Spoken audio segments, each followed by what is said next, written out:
Imagine a brilliant student from a wealthy family, polite, well-spoken, and obsessed with literature. But hidden behind that calm exterior was a desire so disturbing it would later shock the world. This is the true story of Issei Sagawa, a man who murdered, cannibalized his victim, and walked free. Issei Sagawa was born in 1949 in Kobe, Japan, into a privileged household. He was physically frail as a child and often felt inferior to those around him. While he excelled academically, socially he withdrew inward, developing dark fantasies he would later admit began in early childhood.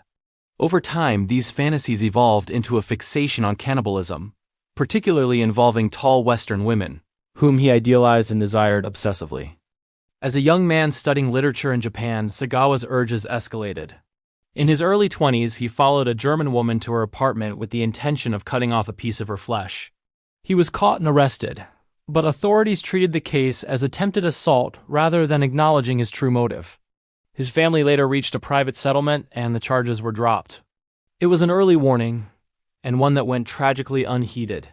In 1981, Sagawa moved to Paris to pursue a PhD in literature at the Sorbonne.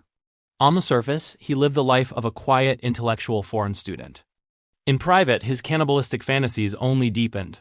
He later admitted that during this period, he frequently brought prostitutes back to his apartment and pointed a rifle at them, fantasizing about killing and consuming them.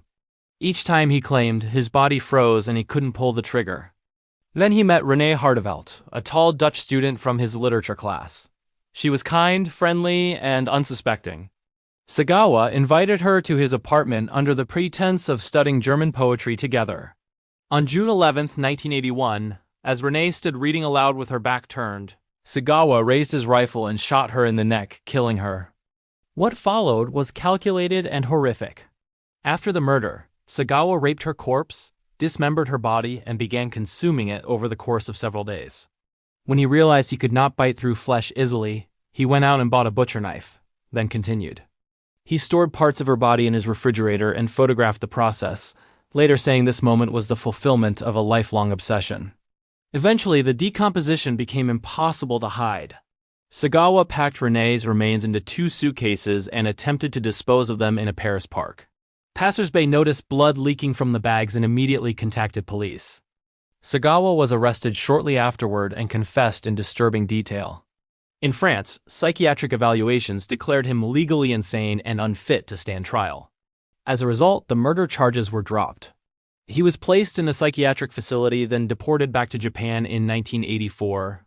There, Japanese doctors ruled him sane, labeling his actions as sexual deviance rather than mental illness.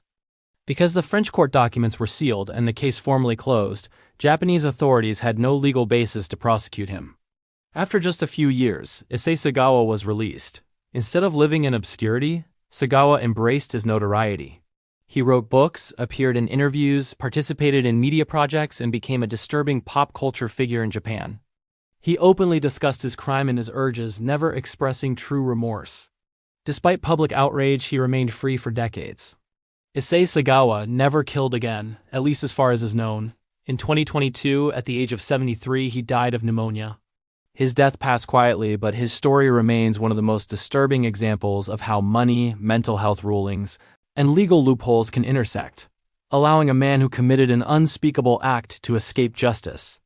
Don't forget to like, subscribe, and share for true crime stories.